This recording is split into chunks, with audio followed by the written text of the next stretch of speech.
सभी को नमस्कार। मेरे नए वीडियो में फिर से आप सभी का स्वागत करती हूँ। आशा करती हूँ आप सब अच्छे होंगे। चलिए कहानी शुरू करते हैं। कद्र करना सीखो। भगवान बुद्ध के लाखों शिष्य थे। इन्हीं में से एक पिछले कई सालों से रोजाना उनके आश्रम में आया करता था, उनके प्रवचन सुना करता था, ध्यान लगाया करता था और वापस चला जाता। यह सिलसिला ऐसे ही चलता रहा। मगर एक दिन यह शिष्य आश्रम नहीं आया और उसके बाद उसने आश्रम में जाना ही छोड़ दिया। बाकी कोई लोगों की तरह बुद्ध ने भी यह महसूस किया कि उसका नियमित आने वाला शिष्य किसी वजह से अब आना बंद हो गया है। इस बात को कोई दिन बीत गए। एक दिन बुद्ध अपनी भिक्षा मांगकर एक गांव के रास्ते से गुजर रहे थे। यह गांव दरअसल उसी शिष्य का था जिसने अब आश्रम में आना छोड़ दिया था। बुद्ध उस शिष्य के घर की तरफ चल दिए। जब उसके घर के पास पहुँचे तब वह शिष्य अपने घर के आंगन में कुछ काम कर रहा था। बुद्ध को देखते ही वह उनके पास आया, उन्हें प्रणाम किया और उन्हें बैठने के लिए आंगन के चबूतरे पर चटाई बिछा दी। बुद्ध चटाई पर आराम से बैठ गए और शिष्य से बात करने लगे। बुद्ध ने पहले उस शिष्य के स्वास्थ्य के बारे में पूछा और फिर पूछा कि उसके परिवार में सब कुशल मंगल तो है ना। शिष्य ने कहा कि सब ठीक है, कोई भी अस्वस्थ नहीं है। बुद्ध ने उससे आगे पूछा, अगर सब ठीक है तो तुमने आश्रम में आना क्यों छोड़ दिया। अब शिष्य ने थोड़ा सा शर्मिंदा होते हुए कहा, गुरुजी मैं क्या करता, मेरे पास पहनने के लिए सिर्फ एक ही जोड़ी कपड़ा था और वह भी अब जगह जगह से फट चुका है, उसमें कई जगह छेद हो गए हैं। अब आप ही बताइए, ऐसी हालत में मैं इतने सारे लोगों के सामने कैसे आता। बुद्ध ने उसकी तरफ ध्यान से देखा और पाया कि उसकी बातों में पूरी सच्चाई थी और उसके कपड़े की हालत खराब थी। बुद्ध ने मुस्कुराते हुए उस शिष्य के कंधे पर हाथ रखा और सब ठीक हो जाएगा बोलकर उसे दिलासा दिया और वहाँ से चले गए। एक बार बुद्ध जब प्रवचन दे रहे थे तो प्रवचन खत्म होने के बाद बुद्ध ने अपने एक धनवान शिष्य को रुकने के लिए कहा। बुद्ध ने उससे कहा कि वह उनके गरीब शिष्य को 2 जोड़ी कपड़े भिजवा दे।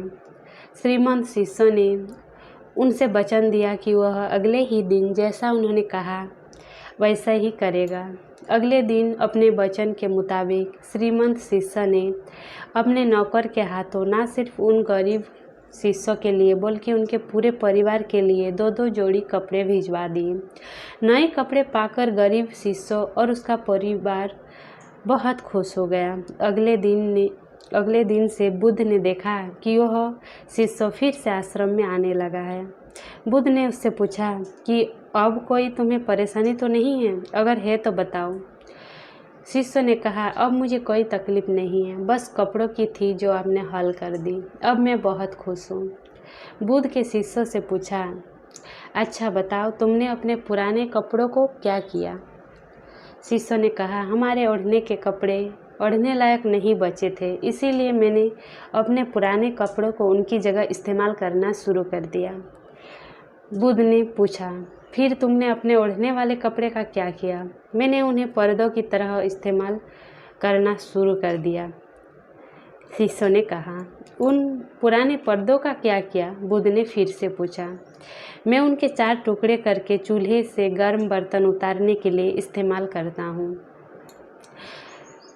शिष्य ने बोला, पहले गर्म बर्तन पकड़ने के लिए इस्तेमाल करते थे, उन कपड़ों का क्या किया। बुद्ध ने फिर से पूछा। मैं अब उन्हें घर में पोछा लगाने के लिए इस्तेमाल करता हूँ। शिष्य ने जवाब दिया, पुराने पोछे का क्या किया, वह भी तो बता दो। बुद्ध ने अगला सवाल पूछा।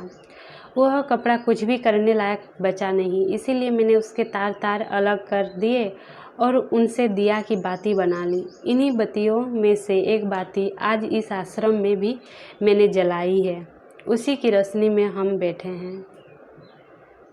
भगवान बुद्ध शिष्य के जवाबों से बहुत खुश हुए। उन्हें इस बात का काफ़ी संतोष हुआ कि उनका शिष्य किसी भी वस्तु को अच्छी तरह से इस्तेमाल करता है और हर वस्तु की कद्र करता है। इस कहानी को उन लोगों को तक जरूर पहुंचाइए जो उन्हें आसानी से मिलने वाली वस्तुओं की कद्र नहीं करते और ज़रूरत से ज़्यादा लेते हैं, फिर बिना अच्छे से इस्तेमाल किए वेस्ट करते हैं या फेंक देते हैं।